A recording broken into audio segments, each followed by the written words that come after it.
Greetings, flesh creatures.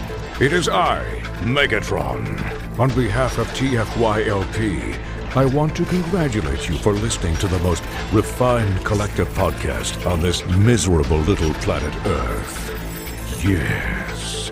Here you'll find knowledgeable fans discussing every aspect of Transformers and beyond.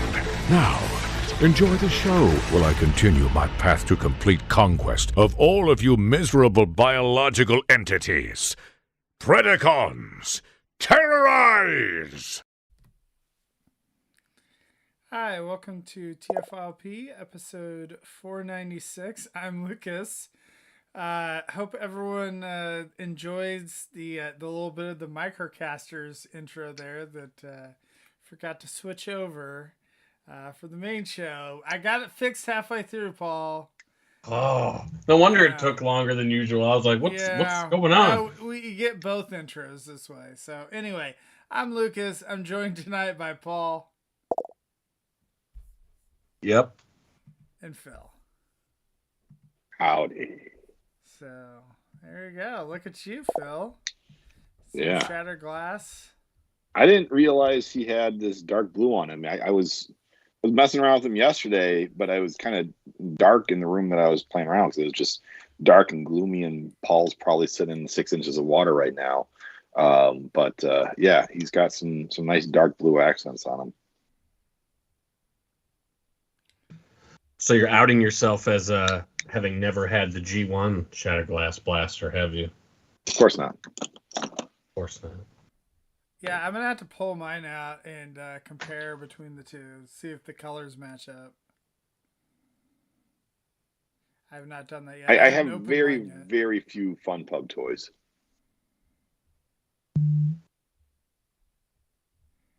Yeah, and even less because that's not a Fun Pub toy. The original one? No, the Shattered Glass Blaster you held up was not made by Fun Pub, and you know. Right. What I'm saying is I don't have the G1, the original Shattered Glass Blaster, because I have very few Fun Pub toys. Does that make sense now? You mean you weren't at BotCon 2022 a few weeks ago? No, I was not. Oh. The Fun Pub toys were not Transformers though, so. Well, that wasn't Fun Pub either, was it? Fun Pub has gone the way of the Buffalo. Yeah. Oh, that's true. It was BotCon, but not Fun Pub. All these intricacies. What company do they call themselves now? Because it's backed by Agabus, right? I think it's the just Shiny BotCon. Knight. No, I don't think Night Shining or whatever does the. I don't know. Who knows? I think it's like BC matter. Productions or something. It's like, it's a new group. It's the BotCon Calvary or something. I'm kind of curious for the upcoming TFCon. Does that mean Agabus is not going to be there? Because normally they have a pretty big, presence at TFCon in the past. Especially the one in Chicago, but I don't know, since they chose to sponsor, BotCon, I don't know that they'd be sponsoring both, right? I mean, it wouldn't. I feel like it wouldn't hurt you to be involved in both. There was like kind of a nasty rumor going around that the two. Like TFCon and BotCon were like butting heads and not letting certain vendors. If you were being a BotCon, you weren't going to be a TFCon, and vice versa. I think those were kind of baseless. So I'm not trying to propagate some drama stuff, but I wouldn't be surprised if we see Agabus there. Maybe he's decided. I would be shocked to see someone sponsoring two of the two major conventions, just because that's a lot of money, Right. It's not a bad strategy or choice. It's just an expensive one. So I wouldn't be surprised if we see Agabus there, but he might have been like, you know what? I put all my eggs in this basket. I'm only going to bring one egg over here. Yeah, I thought the Chosen Prime had become a much bigger sponsor of TFCon. And Agabus was, if they had been a sponsor in the past couple of years, were not as significant. Now, correct me if I'm wrong, but they're based out of Wisconsin, right?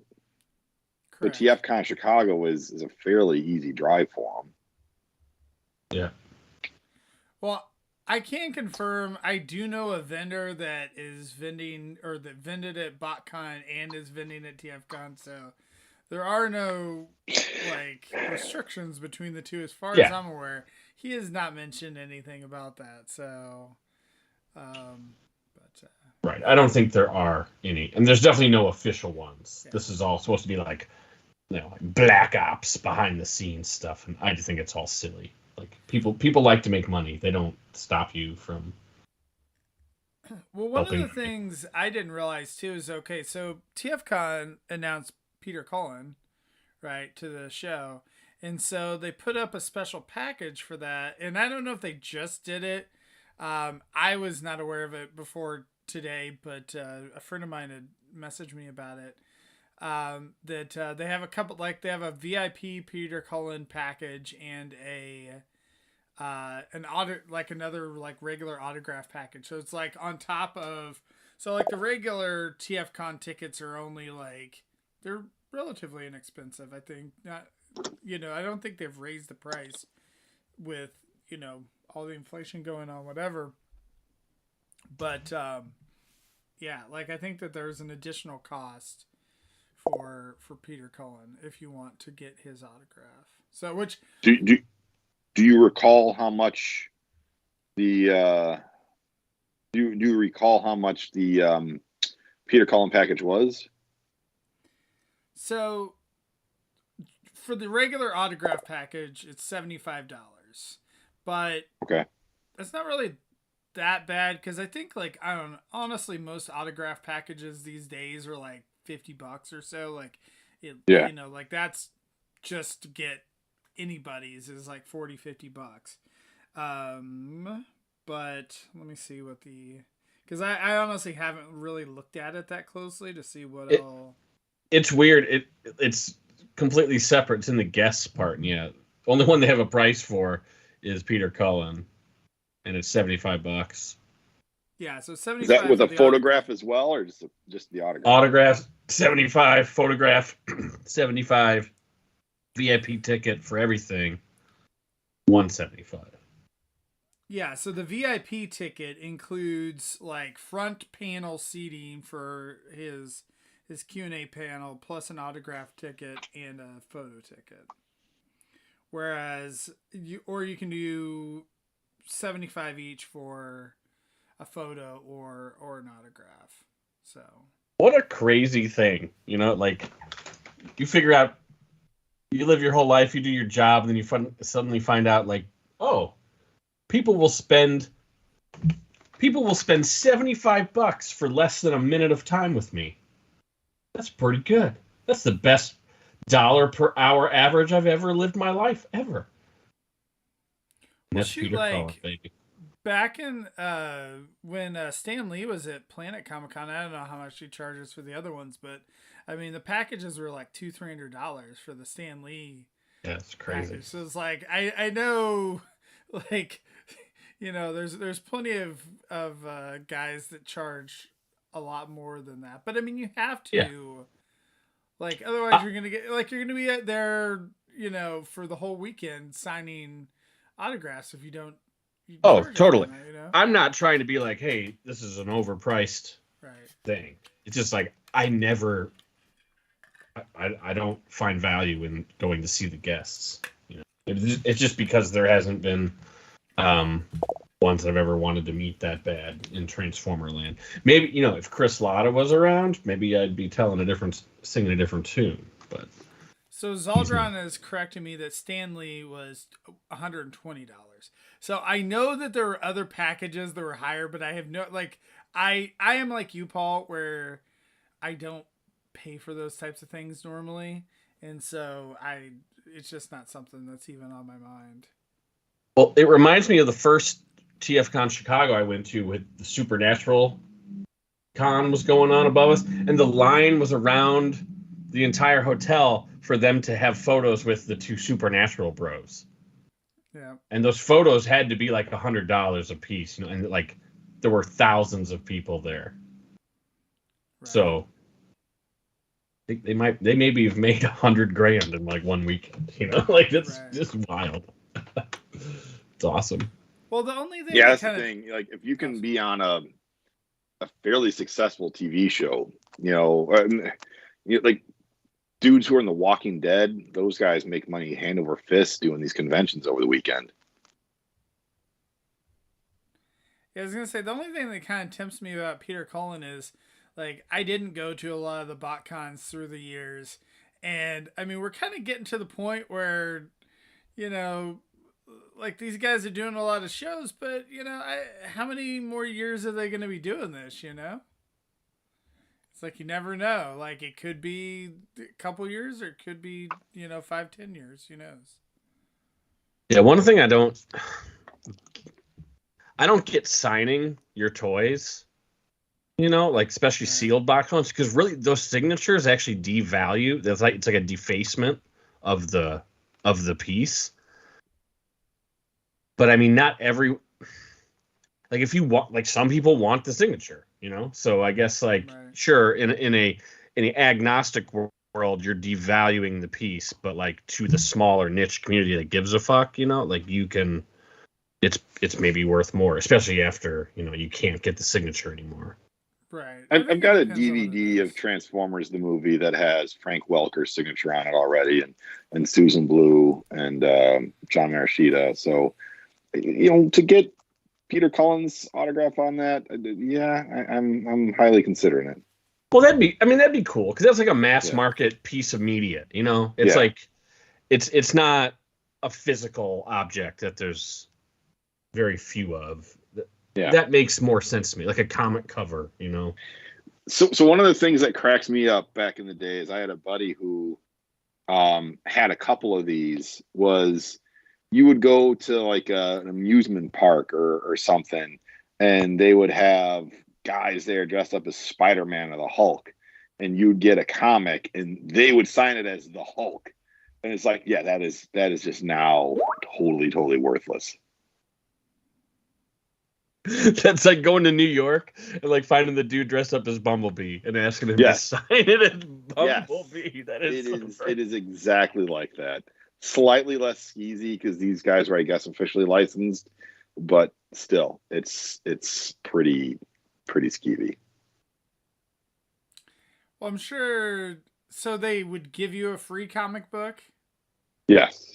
I'm sure that the free comic book they gave you is, probably not worth anything anyway. So. No, especially because this was during the glut of the 90s when, books were printed, like even your crappiest book, was printed in numbers that would be a number one bestseller in this day and age.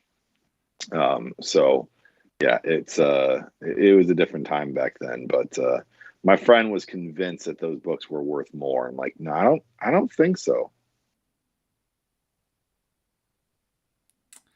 Yeah. So anyway, now that we're 20 minutes in, we can actually talk about tonight's topic, which is talking about hunting and, toy release dates and all that type of thing. So, I guess, like, to start off, Paul, I know this was kind of your topic a little bit because you were kind of discussing it on the TF Talk Discord and kind of explaining some things. So I guess what exactly were you, explaining or going into detail on?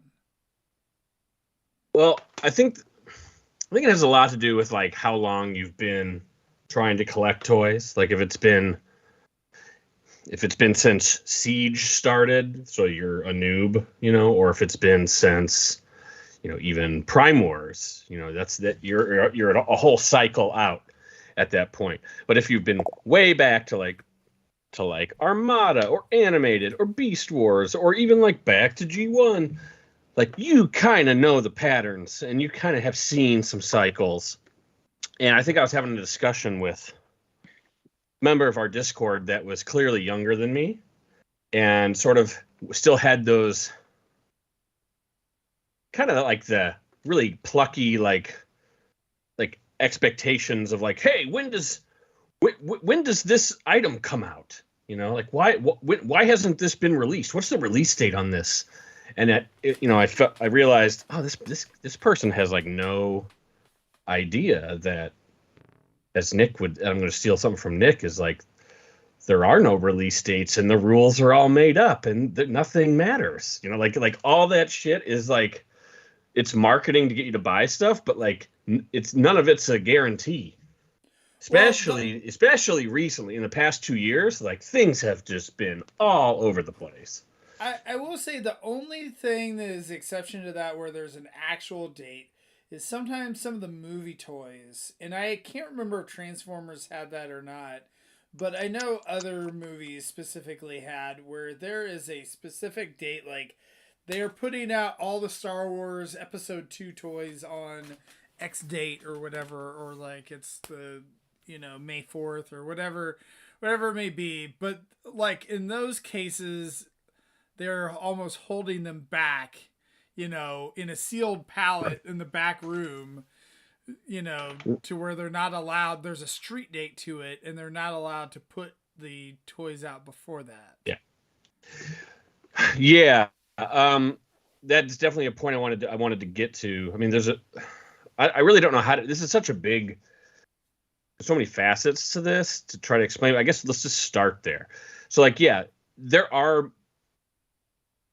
big moments where like there's a marketing push around, and it's usually around a piece of media, like you're saying, like a movie, or it's almost always a movie. I don't know what else would account for something that big. That will dictate when a toy gets released. Okay. And I think the reason people have trouble understanding why toys don't have release dates is because they kind of like bleed into other retail like categories that do have release dates and can hold to them pretty well, like video games or movies or books, something like that. Something that is like a very controllable product. It's either easy to make, it's part of there's, imagine it's a DVD making, like you're making a disc. It just changes. The production process on that has been like nailed. Like the entire industry knows how to make that stuff very efficiently and get it out as fast as possible. All they do is change what's on the disc and the packaging that's put around it. But it's all the same size thing. They all come in the same size boxes. Their quantity releases are the same.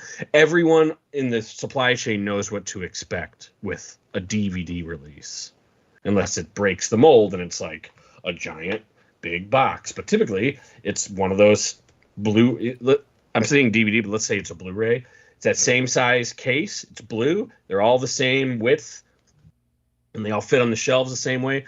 So those can be released and produced, sent across the country to all the stores that need them in time, repeatedly, over and over and over, week after week, for release dates.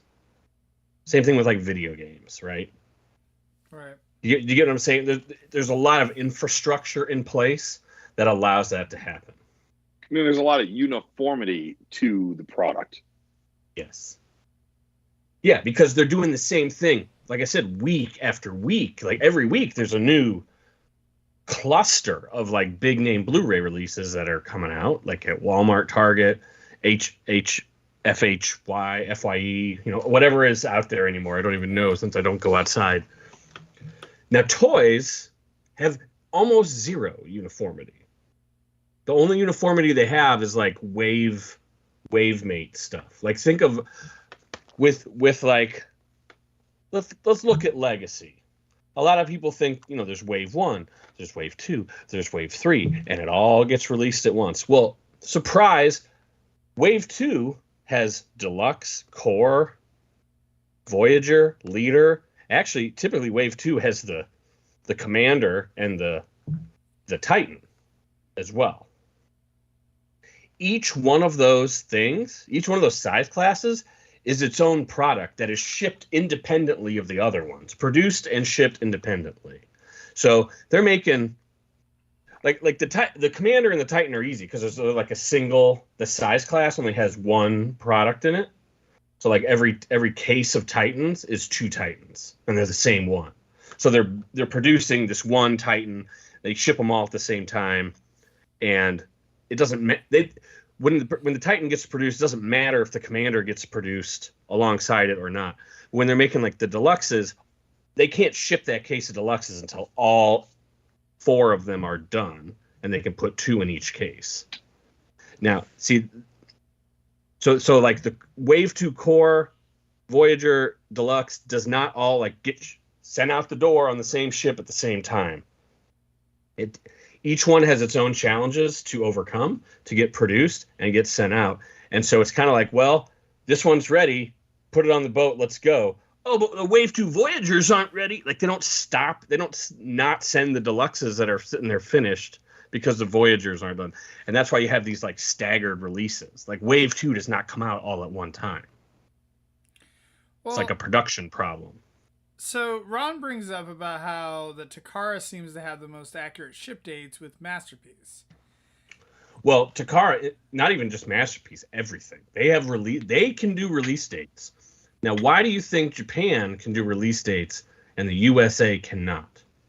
Well, because I would assume that the factories are over there by Japan, and so the logistics of getting a figure from, if it's made in Vietnam or China or whatever, to Japan is not as difficult as getting it from, like, those places over to the US.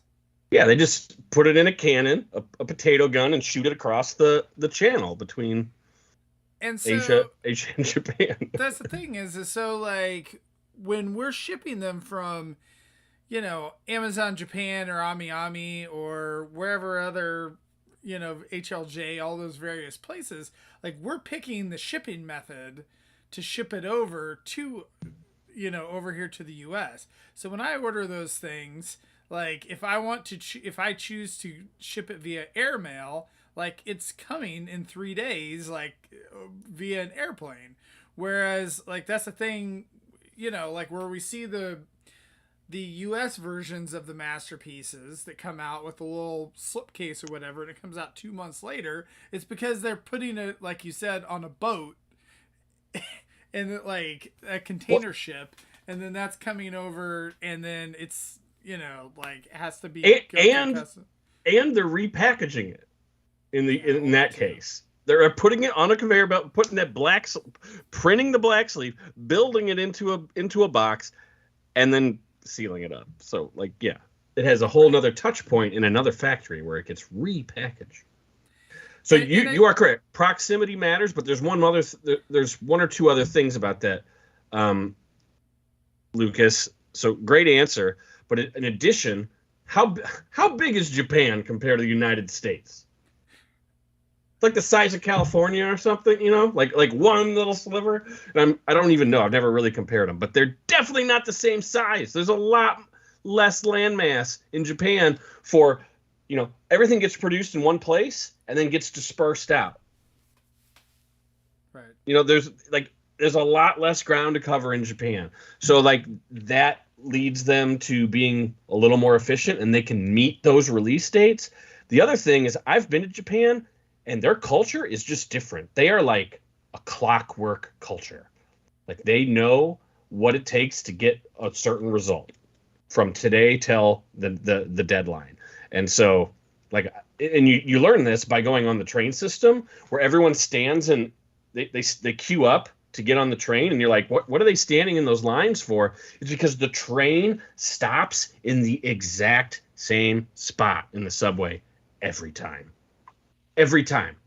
It's not like in Chicago where instead of 6 lines that are matched up to the doors and everyone knows where to go, it's just like one big line, and then where the train stops, everyone clusters by the door. So to say the culture is a little different, the proximity that you mentioned, and the landmass size that allows them to be very efficient with their release dates in a way that America can't. Now, I'd say one other point to compare this to is you're talking about a Takara toy, which is typically going to be an MP toy, and so the production run is going to be significantly lower than a mainline Hasbro Transformer will be. I mean, well, they do the same thing for the mainline stuff. So I mean, I can't speak to like production runs. I just do not know. That's something Rick would have to say, but like that assumption seems fair. I mean, I would say at least if you're talking, maybe if you're talking, no, even leader class, you see so many leader class toys on the shelves at Target. But I mean, especially when you're talking about deluxes or cores, you're going to do a much, much higher production run of those than you're going to do for a Takara MP. So yeah, that's going to have a factor in terms of bugs that can get in the system that delay something. Paul, you've kind of talked about that. These aren't all produced all at one time, and then they just sit in a warehouse. They do a production run of one figure, and then they'll do a production run of another figure. And if there's a high enough demand, they might do a second run of that figure. Well, and yes, I've said that, but I learned that from Rick. Yeah. Being on the show with Rick and hearing him talk about this, that was like a light bulb moment. Yeah. And it basically like answered some other questions I'd had.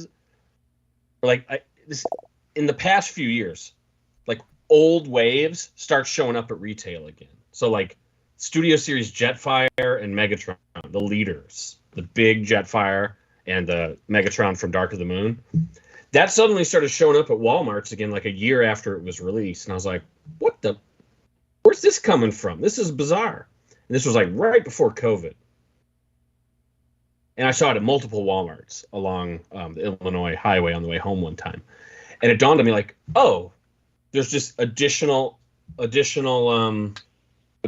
another run of this has gone without anyone being kind of told. It's just like, well, we're going to make some more. And there were orders they had to either fulfill for Walmart or someone else. And they just did it. It wasn't part of the initial run. I don't know. Was it an add-on order after the initial run? When I say the initial run, like Hasbro requests from the factory, we want to make X amount of these. And the factory says it'll take this long for 50,000, this long for 100, this long for 150, who knows. And but that's how, like, those got produced after the initial ones did. And you can tell by the date on the back. There's a little date stamp. And I don't know if you guys look at that crap, but it's like there's a code that's like stamped into the back of the box that tells you like the batch number or the day. It's like the month of the year and the day it was produced. I've never really been able to memorize how it works, but it's there, and it was different than the one I had gotten from like a year prior. Yeah, I think what some people are probably conditioned to, especially if you've been collecting for a while, is the KB Toys thing, where KB Toys was notorious for like, you go into a KB Toys and you would just like find all of a sudden, like this would be a KB Toys, you could hit up like once a week. And then like 1 week you pop in there and it's like 2003, like there's Beast Wars toys on the shelf.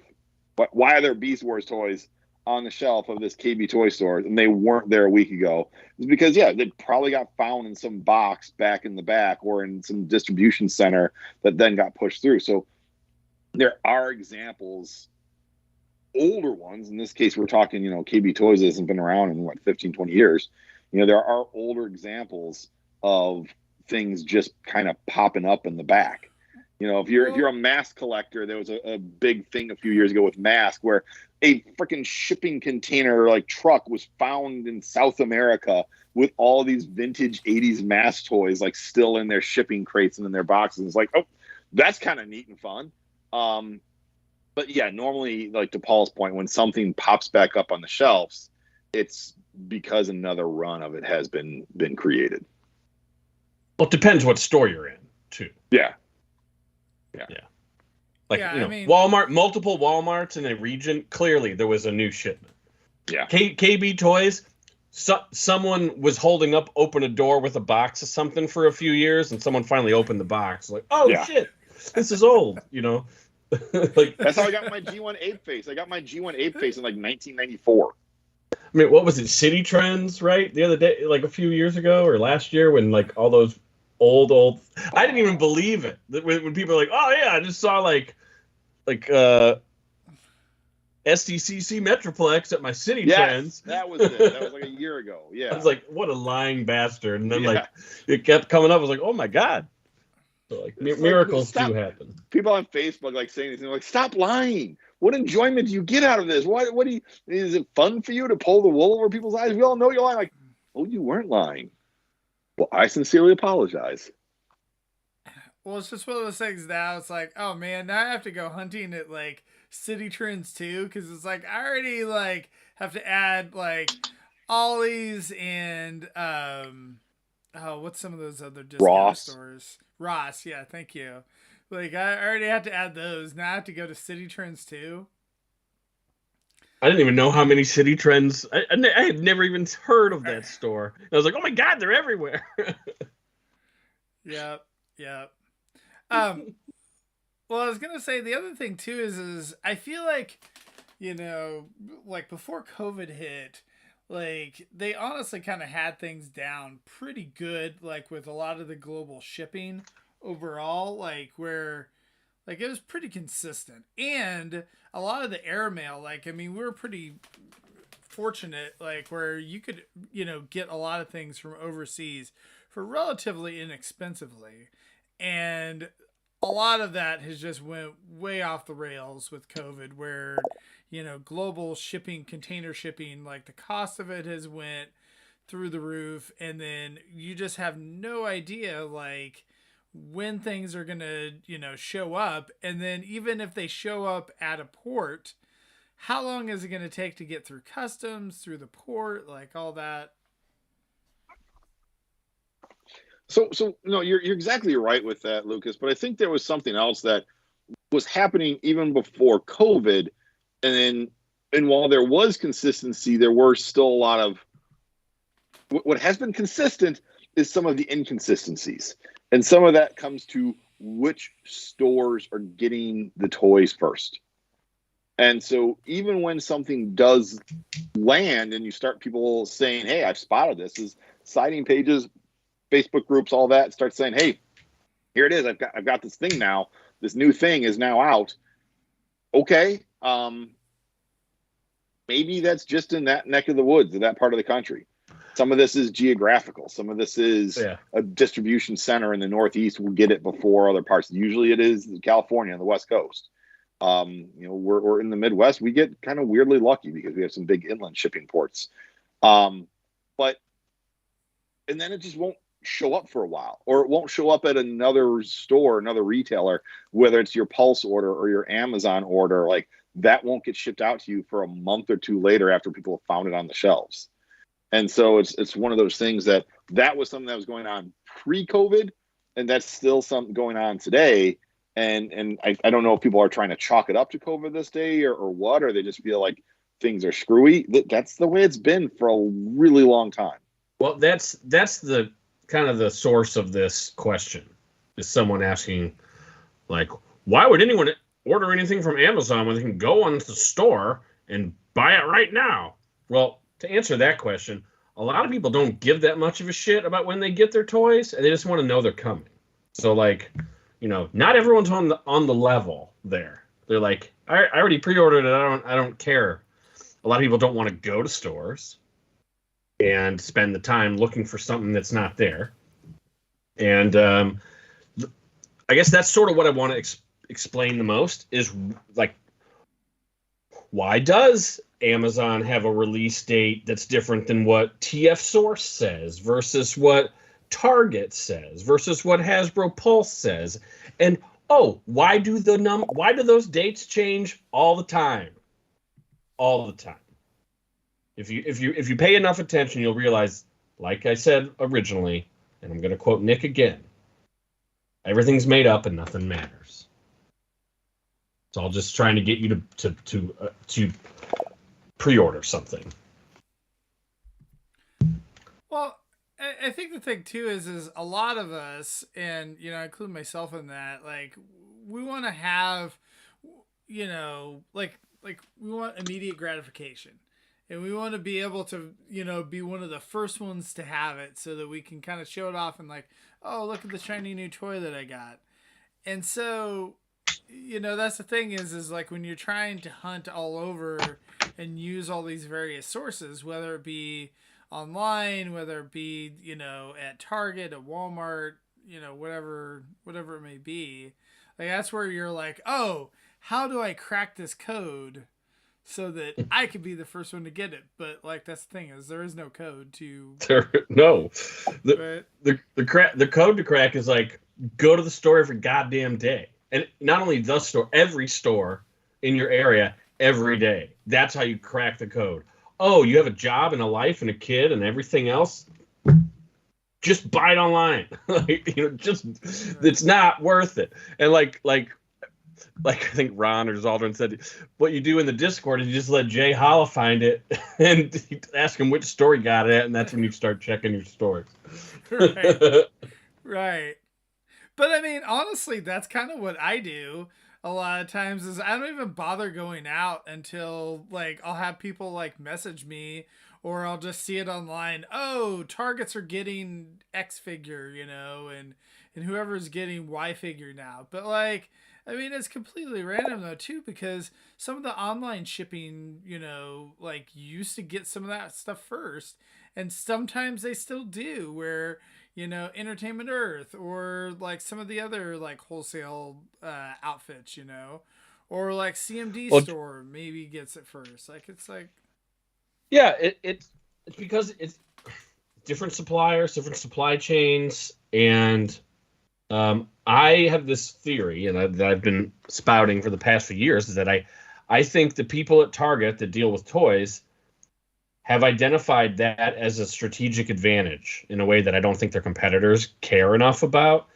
I think they've been like, hey, we need to get the first wave, whatever the first release of all these toys from Hasbro, they like made it a point to be like, we want to always be getting the first shipment that comes from the factory.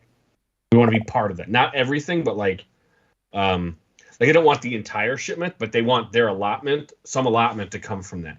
And that's why you see things show up like sometimes a month or two early. Like G-Axis showed up at Targets, and so did Sludge. They showed up like months ago, and then it was like some people found it, and like you couldn't find it anywhere. It's because they only got a little bit of them, because it's that first initial shipment from overseas. So like it was out there. Like some people found it. It seems like Target, it's been so consistent for a number of years that there has to be something to it.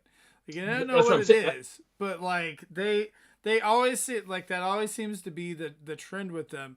And to be honest, I feel like it's kind of smart because like, someone like myself, I start seeing them show up at Target, and not to say that like I may or may not hunt them all, but like I'm like, oh, you know what, like instead of going to, whatever, my local grocery store this week, like, I'll just go, sorry, honey, I'm going to go, pick up some eggs or whatever. And then I might just be looking at toys at the same time. Lucas, you're always going to the store for eggs and looking for toys. It's just funny how that happens. I don't know what it is. Like, somehow it's like, oh, shoot. And darn it all. I just forgot. Whatever off the shopping list, I'm going to have to go back tomorrow because I didn't find the toy. I mean, I guess I just think that Target has like had discussions where they've actively said like, hey, Hasbro person who interacts with larger brands, we want to have that first stuff. What do we have to do to make that a reality? It's like, oh, well, just guarantee me a 10% increase in purchases year over year, then we can make sure that I'll do the legwork to make that happen, because Walmart's not asking for that. Neither is GameStop.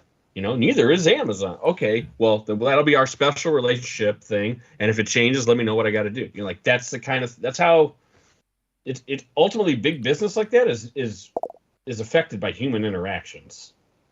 And when you think about dinners, drinks, and fun. The only really major buyer that would benefit from that as well would be Walmart, because Amazon doesn't care. You don't care, if you're ordering from Amazon, you're ordering it so you have the convenience. You order it so it shows up at your front door. You're not trying to be the first person who has it. And kind of same thing with Pulse. Both of those companies tend to be some of the ones to ship out later than other places that you order from. And certainly you're likely to find things on the shelves beforehand. Because again, it benefits Walmart and Target if you are going into that store, because you are not, can you go in there and walk out empty-handed? Absolutely. I do it all the time. But I'm sure their metrics and data show that once someone's in the store, they're likely to buy something else and spend another money there. To Lucas's point, you'll do your grocery shopping at Target because, might as well now that I'm here. Or shoot, I needed, to pick up some more toilet paper. So while I'm at Walmart, I'll wait the 3-hour checkout line to buy the one thing of toilet paper because I couldn't find my Cosmos. Well, and another thing to mention is like going into the store at Walmart is a completely different universe than going to walmart.com and buying something. Right. Unless you're buying it for like same day pickup. Because I don't feel like I need a shower after I go to walmart.com. Yeah. You just like put soap in your eyes instead, right? I know. The one Walmart especially closest to me is just like this is not a fun place for anyone that's in this. Dude, that's a nice Walmart. Hodgkins, right? Yeah. What you're talking about? Yeah. Shut up. I've been to all of them. Lenox. That's the best one. Check out New Lenox. New Lenox is a really spiffy one. New Lenox is where you found the Astro trains at, remember? Or was it no, it was the cassettes. It was the G1 re-release cassettes. Oh yeah, but that's like a jewel in a pile of poop. Like I don't want to go down to that town again. Okay? Yeah. So like I grew up next to that town, so thank you. No, you didn't grow up in it.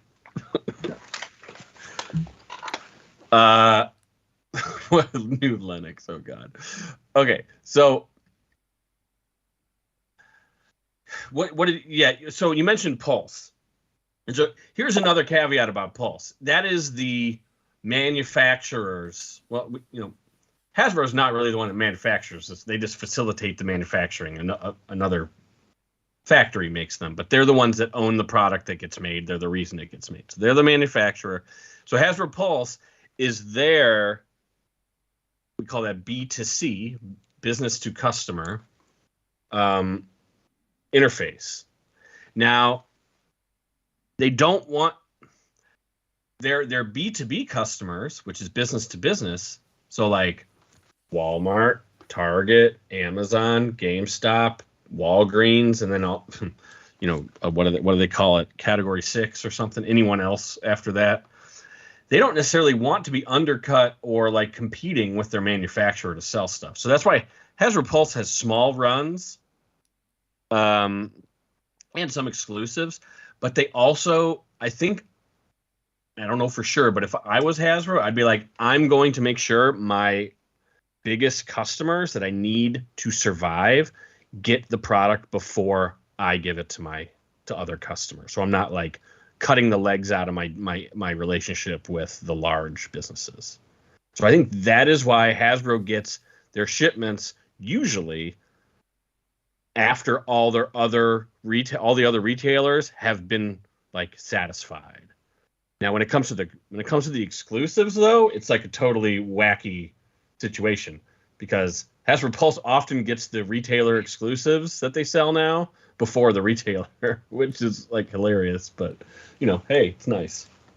And I think, Paul, it's important to note that what you said about the retailer exclusives on Pulse, like Pulse gets small orders, especially of retail exclusives. So Pulse has been getting more and more retailer exclusives. They don't get every single one, but they get quite a few of the retail exclusives on Hasbro Pulse's website.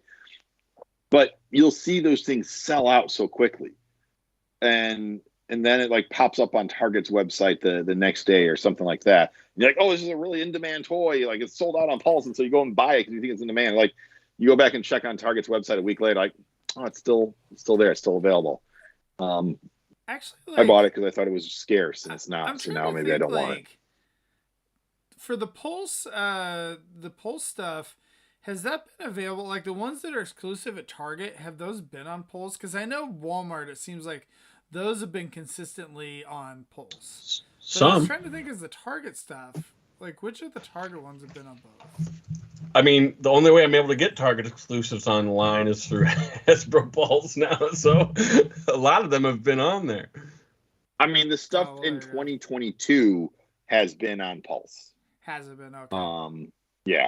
Yeah. So the buzzworthy Bumblebee stuff has shown up on Pulse. Yeah, even man, NPM Scorponok and Blackout. I didn't even realize that till now. It's pretty great. Yeah. Well, one thing I'm curious about, like I know Zaldron earlier was mentioning about having that safety net of Pulse, and then finding it in the store and canceling or whatever, which is like I think probably something that all of us do pretty consistently. And I'm curious if they have it just like built into their business model that they know like 50% of the orders are going to get canceled or whatever it may be. Who knows? I don't know what percentage I bet it's less than that. It's a real anal thing. It's a lot of work to make multiple pre-orders and then cancel them. You know, I see people all the time. They're like, "Oh, I forgot to cancel it after I bought it," and they're like acting like they're a victim of some sort. And I'm like, okay, you dumbass. Well, I do appreciate Pulse now is like sending out reminder emails like ahead of shipping it, being like, because the other day I forgot to cancel off the Studio Series 86 RC, and they're like, "Hey, we're about ready to ship this," and I'm like, "Thank you." Well, I mean that it must not affect them a lot to do that. Yeah. They probably have realized, hey, you know what? It's better just to flush out the people that want to cancel this than like have them come crying to us through a customer service portal and we have to like accept a return. They probably just decided like it's better just to cut it off. Well, and so they're doing that as a courtesy, and it's probably actually saving them money. I would say too that it's like probably they're still selling through everything as it is anyway. Like, because if I cancel it, well, then it's available for someone else to order, you know. Yeah. Just because I'm, you know, crazy and managed to get it. Through Amazon? I can't remember which one that one was. And they're not losing any money, okay? But once they charge you and you say like, oh, I don't want it, you know, like, then they're losing money because they're having to refund you, and then they eat the processing fee twice, and it's just like, oh, asshole! Why didn't you just tell me you didn't want it before I charged you? Right. So, it's I think it's probably just in their best interests to not. Right. But I know, like, normally Pulse is like the most difficult to return stuff to, like, comparative to, like, it's so easy to return things to, you know, Walmart or Amazon or whatever, assuming you haven't opened it yet. But it's a lot more difficult to ship the stuff back to Pulse. Well, I mean, if they've and you know, and I think that's okay. I think it's okay. Like all the things that they offer you at one point, if you go through with the purchase, like you're supposed to keep it. Like you bought that thing. Right. And if you're like, nah, I mean, and with toys, people are so fickle. It's like I think it's okay to put your line in the sand somewhere. And if that's where it is with Hasbro Pulse, makes it difficult for you to return stuff. Cool. Like they should. So at some point, someone's got to give, and that's the point at which they do. Right. Anyways, that's personal philosophy, so you don't have to adhere to that. So like about the release dates, you know, like, so if you're Target, it's really hard. I'm going to try to circle this back to something we were talking about earlier, but it's really hard to adhere to an actual release date. Like this is going to be released on February 29th, you know, like 2056. Like it's really difficult to do that because you have stores all across the country.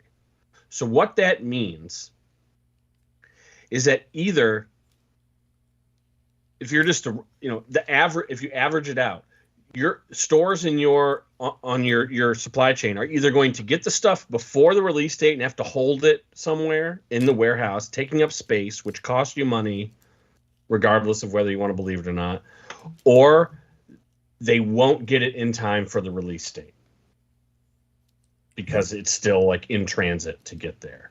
Neither of which is a great situation. But what I think the general consumer thinks is, oh, it arrived at 6 a.m. and it's out on the floor by 8 a.m. on the day I need it. Like, no, that's a fantasy world that doesn't exist. That's not the way it happens. So typically what a store would rather do is get the stuff and put it on the shelf as quickly as possible. That's just what you want to do. You want to get it out of your warehouse. You want to get off the truck in your warehouse onto the store floor as quickly as possible, regardless of when or why it's supposed to be there. That's why I just find it so insane that Target has those lock dates of any kind that stop you from buying something that they put on shelf, because they can't control when the stuff arrives versus when they're supposed to sell it. It's an added complication that doesn't really help anyone except the people trying to promote the product that they're selling. And so that's why I think they reserve that for strictly movies. And I remember with some of the Transformers films, the shipper boxes would actually have special tape or markings on it saying "Do not open until July 16th" or something. Which, I mean, of course, if you know the DPCI, you can ask them to go get it. They don't even read that, and they open it up and give it to you.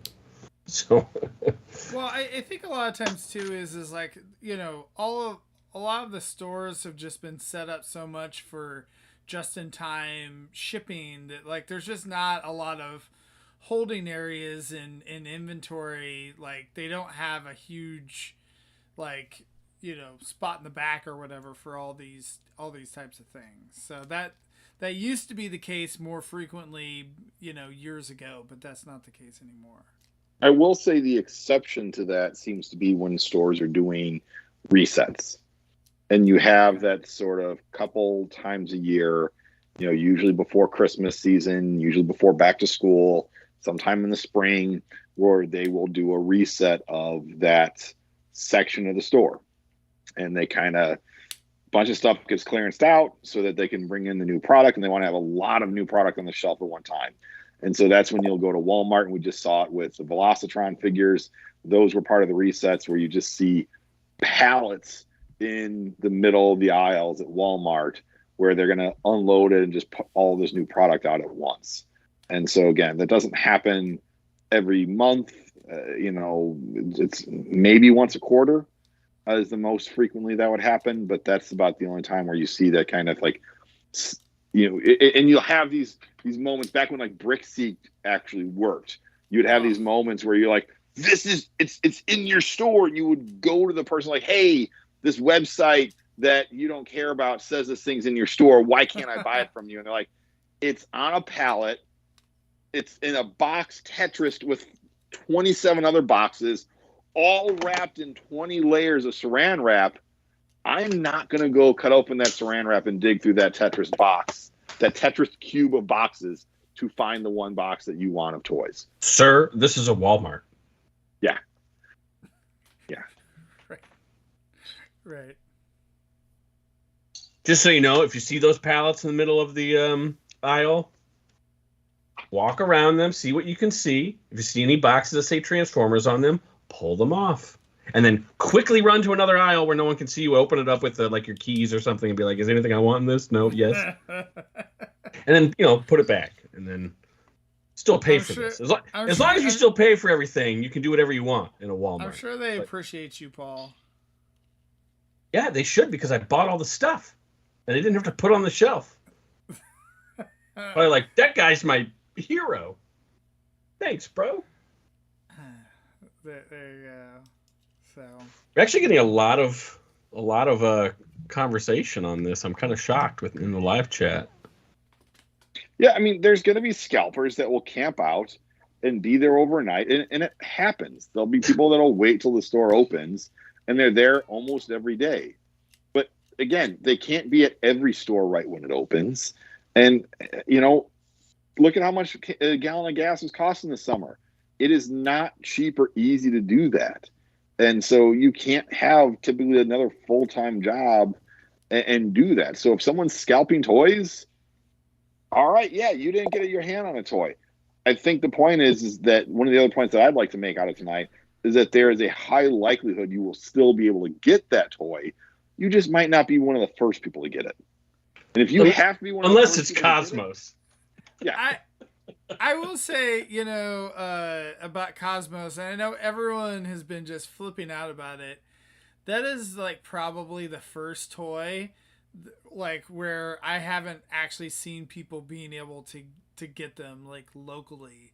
People have been going nuts in my local group because they're like, I've been to 8 Walmarts and like nobody has a Cosmos. They have everything else except for Cosmos. That's it. So yeah, it's been.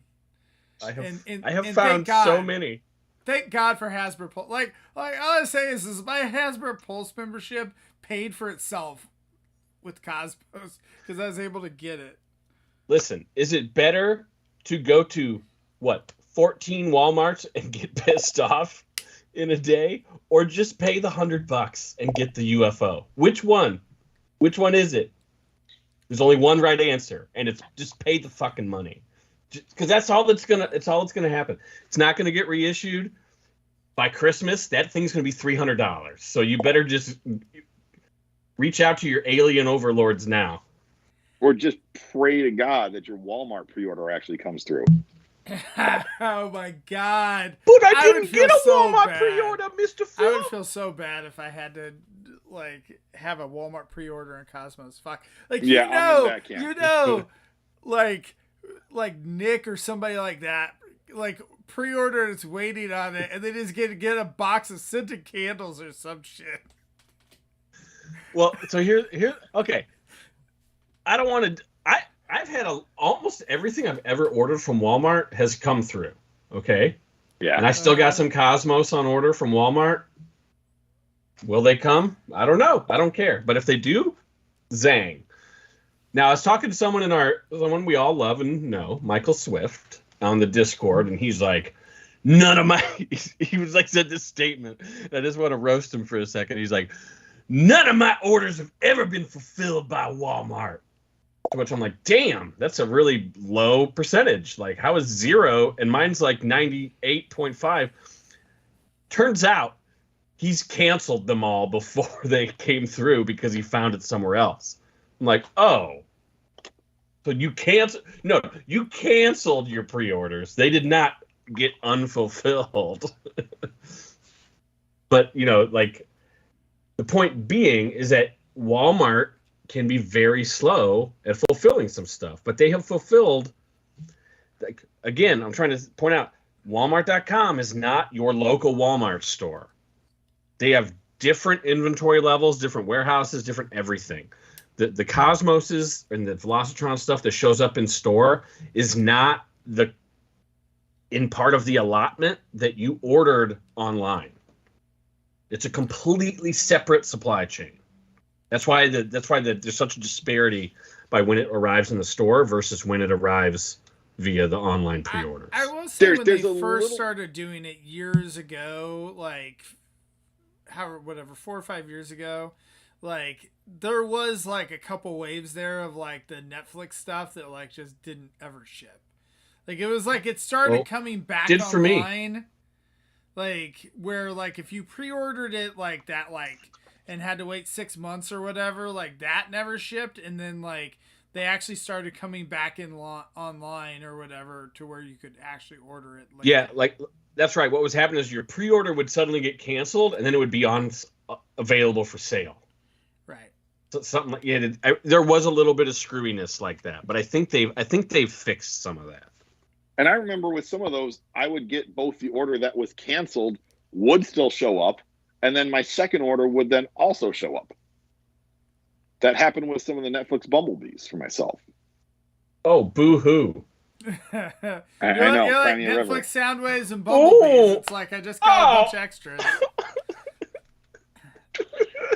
we find out where all the Netflix Soundwaves went to.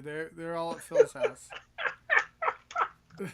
I will say one site that's a little bit different, Paul, than what you just discussed. I think Walmart sent me a box of money by accident. This is bullshit. I'm sorry.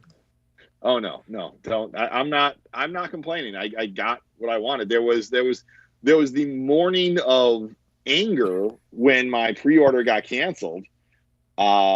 that I was upset and pissed off, but then at the end of the day, everything worked out fine. But yeah, I mean, I think a lot of people had that moment of like, what the heck? Walmart just canceled my pre-order and now it's back up for sale online. This is ridiculous. I'm going to call the Better Business Bureau. So Phil, is Phil gonna be one of those guys where he's like, oh, like Walmart accidentally sent me all these extra like Netflix bumblebees. Like, does anyone need one? All I ask is for the cost of gas and a small processing fee, like $120 each. It's just the price of gas, a bottle of Mountain Dew, a pack of Newports, and finder's fee, a minimal finder's fee. I mean, I needed to pay for my rent because it was shipped to my house. Man. I will say something that I do think is slightly different from the system you're describing, Paul, as Target, because I think some of the Target store stuff feeds into the website / app. And so I'll get alerts sometimes. Like I saw it a lot with like Skywarp and Thundercracker with that 2-pack, where you would get an alert that it was in stock. And I think what those alerts were for was that a local store near you suddenly had it available for pick up at the store kind of thing. And if you were super fast about it, you could get it. But most of the time, like you're staring at your phone, you get the alert, you click a few things on your phone, and like, oh no, it's gone. I don't think so. I think that was like the warehouse that feeds the. Because I remember I was up at 2 or 3 in the morning trying to get those as well. When the stuff's for pickup, the store actually has it. Okay, what I think was happening is, like I said, these warehouses or these fulfillment centers that feed into the apps or the online Target.com, for instance, we're receiving maybe 7 or 8 cases of them every day, and then instead of like big shipments at once, like a whole truck with like 200 cases of them, and that's why it was happening like that, because it was happening super frequently. And with that particular toy, times a day. With that toy, I remember, because that was like, how am I going to get my Thundercracker and my Skywarp? That was crazy. And so like everyone was paying attention. Steal them off and they were look at the shelf behind them. Yeah, and they were gone immediately. So but like now they got reissued. They got re-released as a non-Target toy, and like you can't sell them for anything anymore. It's just so fun. Yeah. Same with the. But that points out that points out kind of what you're saying. Like sometimes if you just chill, you can get it. But you get burned once and you like never forget it. So a lot of my philosophy is always get it day one if you want it, because you never want to be stuck needing to pay $300 for a Cosmos. Well, I feel like Cosmos at some point is going to be re-released. Like, I can't say that for sure. There are no guarantees in life, but it seems like most of those, they end up doing a new version of the figure. Because, like, that's happening now where, the Earthrise versions of Ironhide and Prowl and those guys or whatever, where people were flipping out because they couldn't get them. And then now it's like, oh, we have a new Ironhide coming out. So, Wait a minute. Those are 2 different things. Yeah. That's a new toy, bro. Right. But, like, I'm saying that they're, like, if you're looking for the perfect Cosmos or whatever, yeah, okay. There's always going to be a better version of every toy that's ever existed. So, like, that's a given. Where I could see, Lucas, what you've discussed is there's a few examples of what we're talking about has happened, and I think Prowl and Ironhide I would take out of this discussion, because Prowl and Ironhide, those were up for pre-order on Amazon for months. If you missed out on that, it was not because you went to 20 Amazon Fresh stores and couldn't find it on the shelves. You just didn't buy it at the time that it was available, and maybe you didn't have money at the time, and that stinks. I'm sorry if that was the case. Maybe you weren't into collecting Transformers at the time, and now you want it. Okay, we can't always get some things that came out in the past. But it's snoozed. The one place where we have seen, if you didn't get it right out of the gate, your chance of getting it again is almost nil has been Walmart. And that's the Netflix Bumblebee. That's the Netflix Soundwave. Some of these exclusives, like you want that, Nemesis Prime spoiler pack. All right, you better be there at Target, or you got a little bit lucky with that one because Takara had a release of it. But yeah, there's been several examples through Walmart exclusives in the last couple of years where you are SOL. Yeah, usually Target, I feel like, is pretty good. Like, they end up running it again. And so it seems like even if you miss out the first run, like, a lot of times you can find it, like, 2 months later. But yeah, like, Walmart, you're absolutely right that it's like if you've missed out, you're just screwed. Yeah, I think Walmart, to someone's point earlier in the live chat, was like Walmart's thing is they just do so many different exclusives. And I think that's different than Target, where Target will do fewer exclusives and have maybe a restock of those exclusives, whereas Walmart's is like, no, here comes the next one. Here comes the next wave. Here comes the next wave. Like there's already hints of the, not just hints, but like images showing up online of Velocitron Wave 2. And so Walmart's just like, all right, yeah, I got a short pack, whatever. Hasbro's like, we sold our allotment, we made our money. Walmart's like, these toys are flying off the shelves. Why do we need to order another one? We're done with that. Let's move on to the next thing. Well, and if you lived in England, you were getting solid cases of Cosmo balls. So, I mean, everything was great over there. Well, unless you like the Queen. Well, like, again, smaller landmass. Yeah. I still don't know if I've fully explained. I mean, the elements are there if you put them together of why, like, release dates don't matter, But I think I tried to logistically explain it, like from the downfalls of trying to schedule a release date of a physical large product that takes up space. That it's different than an easy replicatable size thing like a CD or a DVD or a video game box. Those things, it's a lot easier to ship those across the country to arrive on a certain date than like, a toy product. And then, there are always anomalies. Like do you remember when some of the Generation Select stuff was showing up like unannounced ever, but it was on eBay and like some small eBay store, some comic shop like in New Jersey, in the middle of Brooklyn, owned by Nick G, suddenly had like this Generation Selects that no one had even seen before, and they had like 60 of them, and that's because some supplier somewhere got them in state or in the States and got them to the person that knew, was like, holy shit, I know the time is now. Sell them for $40 a piece. I'm going to sell them all right now. And that's kind of rare. And like typically like people, that only happens in very rare occasions because someone that's like kind of a small fry gets the chance to sell them and knows the value of being first, regardless of like sale embargoes or anything like that may be, involved with like larger organizations.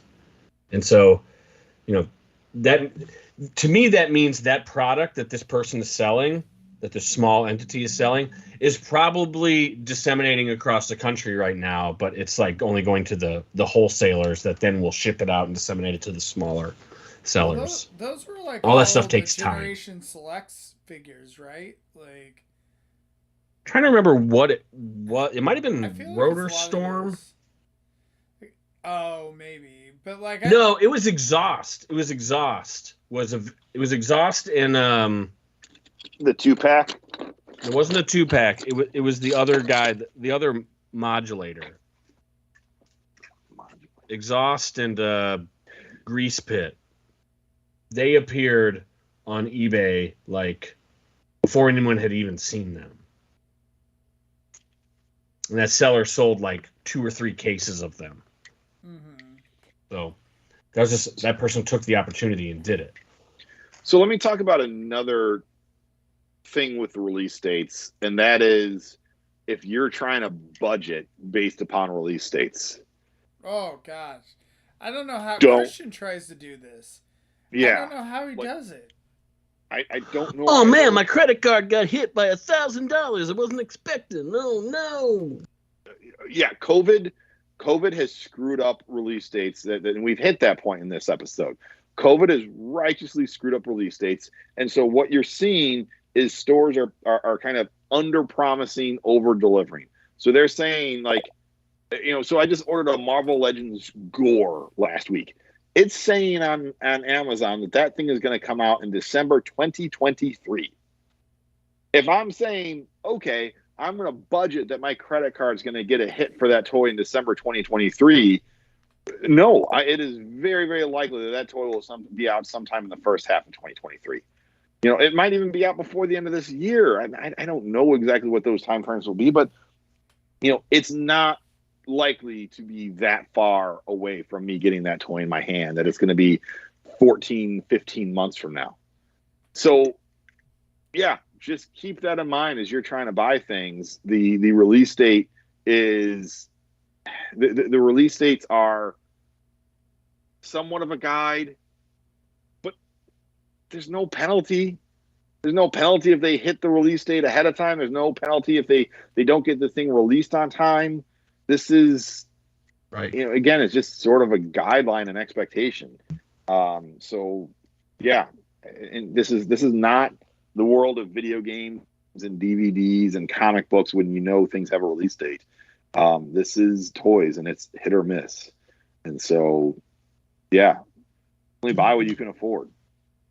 Yeah, you're not a victim if like too much stuff you ordered came in at the same time. That's you like making bad choices. Okay, like if you have $2,000 of stuff on pre-order, but you think it's all going to come in a nice sequential fashion that you can pay off in the same like monthly increment, you're insane, because that's not the way it works. It's going to be haphazard, ugly, and expensive. And at least it's on your credit card, right? So you have another 30 days to actually make the funds to pay it off without a penalty. So that's the wonder of modern retail. You can do it all night long. I don't get that either. I mean, like, if you have too much stuff on pre-orders, either cancel your pre-orders or stop pre-ordering stuff, or sell stuff to cover the cost of what you're about to buy. Yeah, or pick up an extra shift, or do something.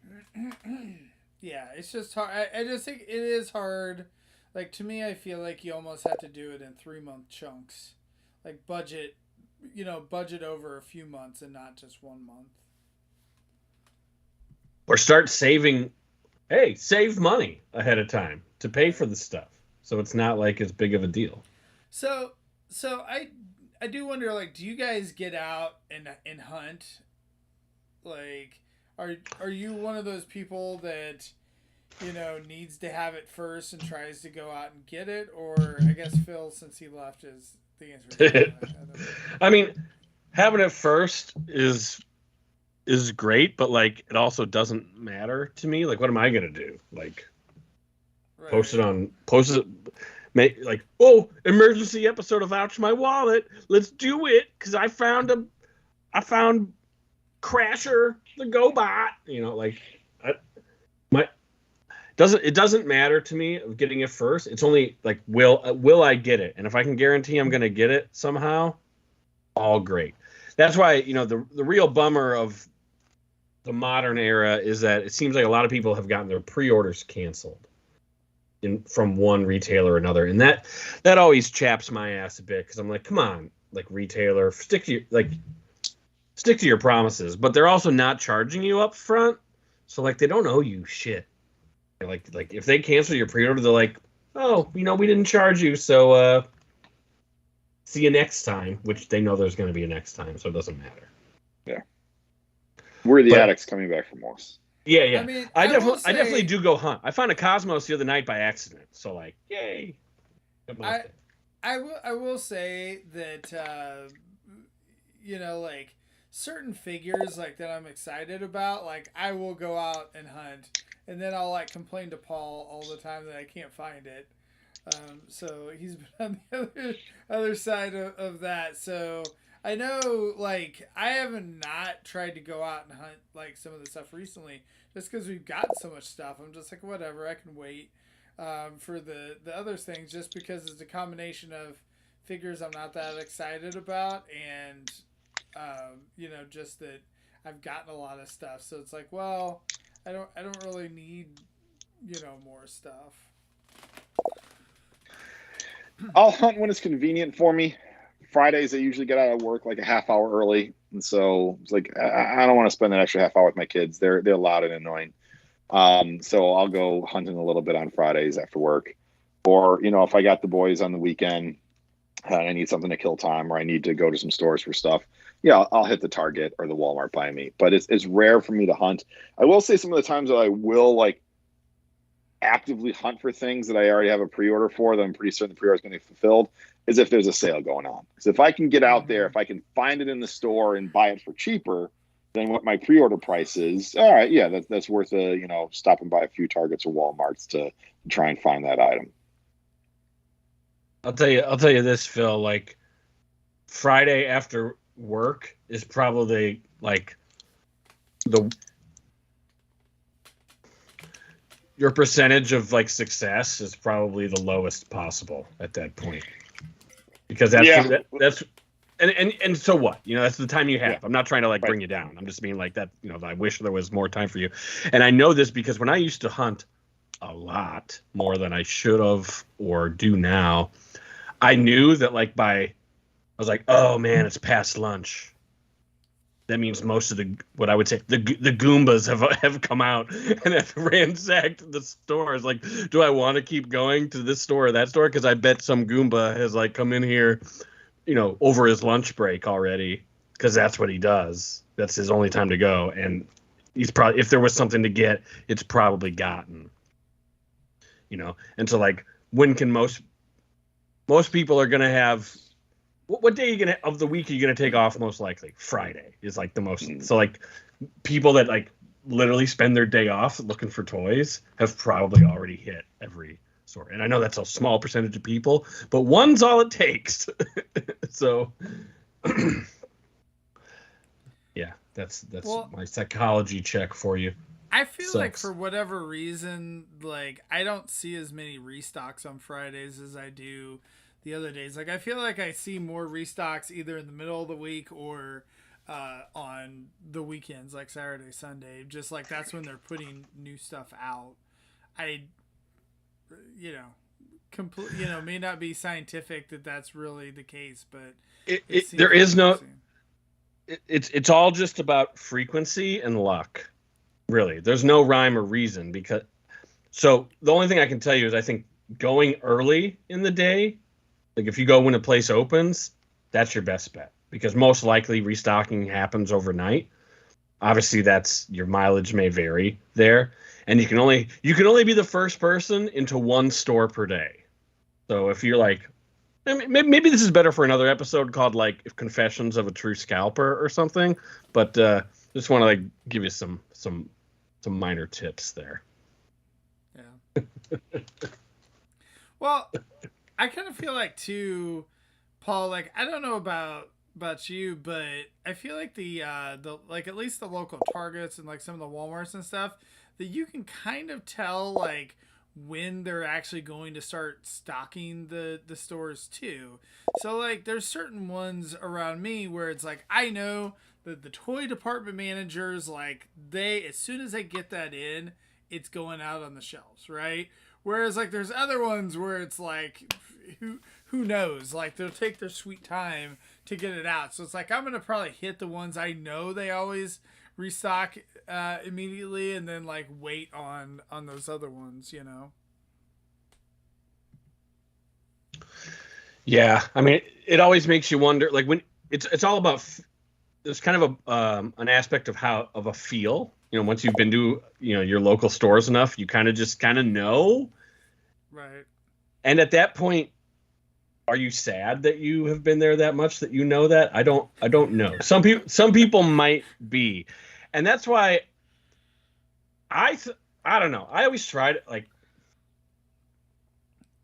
I think it's better to not like. I think you said something earlier today, Lucas, about we all want to be first, or like we always want instant gratification. And I almost stopped you and was like, no, we don't. What we want is to not want instant gratification. Serenity now. What you want as a long-time Transformer collector is to not buy into the marketing ploy. Can you just love Transformers? Yes. You don't have to be the first person to get something.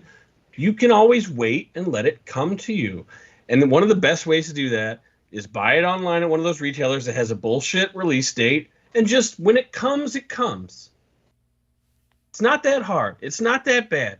You don't have to be in 15 Facebook groups dedicated to Transformers that are going to have people showing it to you, over and over. You don't have to follow all these Transformer Twitter people. You don't have to be on Instagram.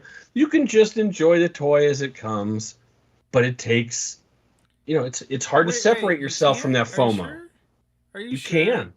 You can. It's I not don't hard. believe you. I don't believe It's not hard because only one dumb motherfucker can be the first person to find it and post it online and be on TFW. One guy for each toy, okay? Or wave. And usually it's Jay Holla. So let him do it. Let him be that guy.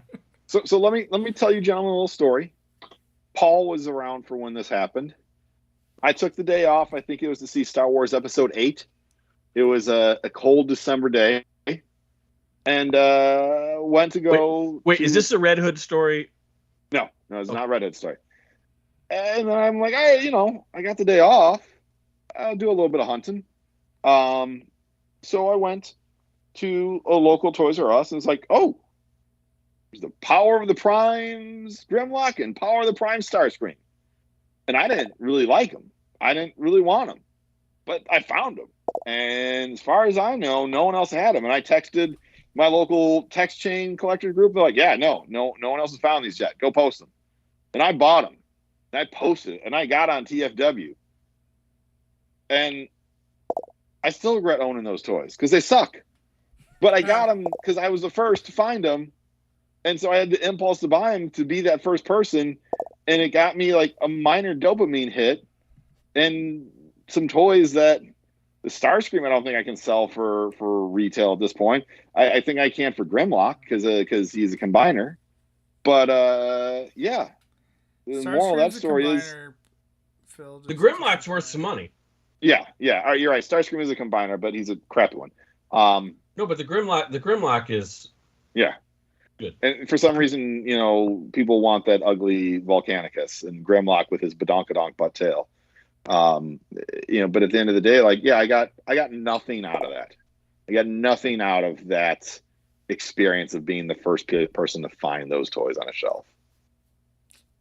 I got some proverbial electronic pats on the back, and then my day went on.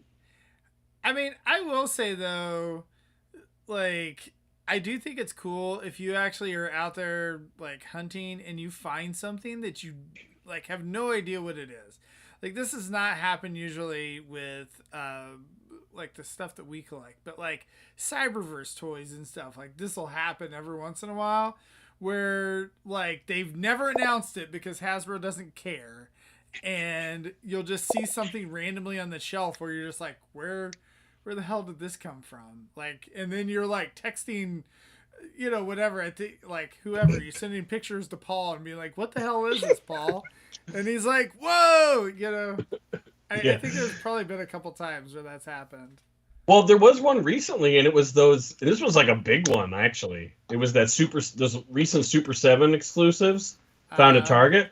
And really, the news wasn't the toys that were there. It was what was on the back of the box. It was the upcoming figures that we didn't know about, like Wave 4 or 5. 6-inch giant?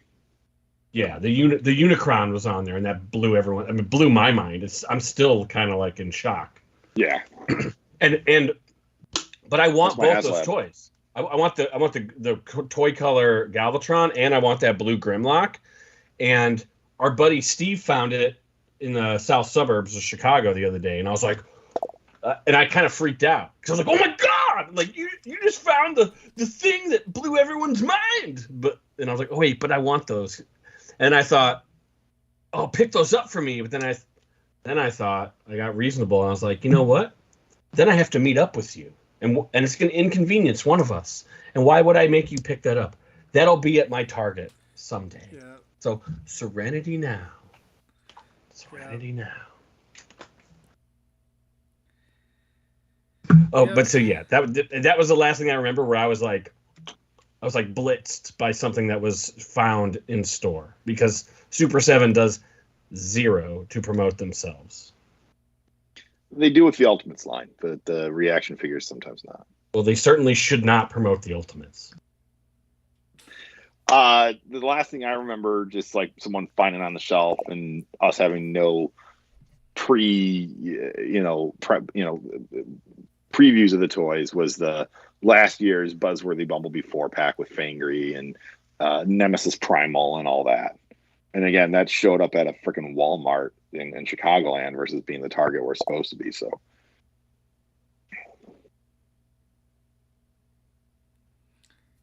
But Zaldron just roasted Jay Holla. That was awesome.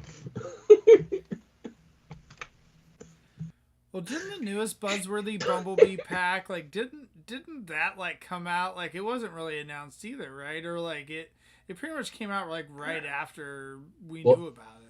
Each figure got leaked. Yeah. Individually. Yeah. Except I want to say except the Gold Bug. But no, Gold Bug got leaked. Okay. But we weren't 100% confirmed that it was going to be a 4-pack until someone got the 4-pack. Yeah. I don't know. Yeah, because we started seeing Scorponok and Wasp Warp, Sky Wasp, whatever. Ooh, I like Wasp Warp is even better. That's a better name. Yeah. We started seeing those, and that was like, oh, are these going to be more of the legacy Walmart exclusives? Are these going to be part of that sort of line that Walmart was doing? And then I was like, oh, here's a Ransack, and here's Goldbug, and yeah, just when creatures collide. Actually, I didn't even think about that. That seems like Hasbro's like, hey, here's a bunch of Beast Wars stuff we can do, and Walmart got some, and so did Target. Yeah. Amazon's like, no, we got these wreckers there. We don't need any of that crap. These wreckers are gonna be so good. We got a hammer. Left foot wouldn't even tap together right. The one you want the most won't even tap together fully. We got the iconic hammer. We're going to put Whirl in the background and make you think a character you want's coming out, but it's not. It's made of paper. You want card stock. Card stock. Do you know how much we had to pay at Dunder Mifflin for this card stock? Why hasn't it sold out yet? Someone's getting fired. That's the end of the show. Thanks, Lucas. Thanks for having us. I don't know really. I think we're delving into. I have no idea. Anyway, well, thank you guys for joining me tonight. Thank you to everyone in the chat. Thanks to Ron. Thanks to Jay Holla. Thanks to Zaldron. Thanks to Dan earlier. Let's see who else. Adam.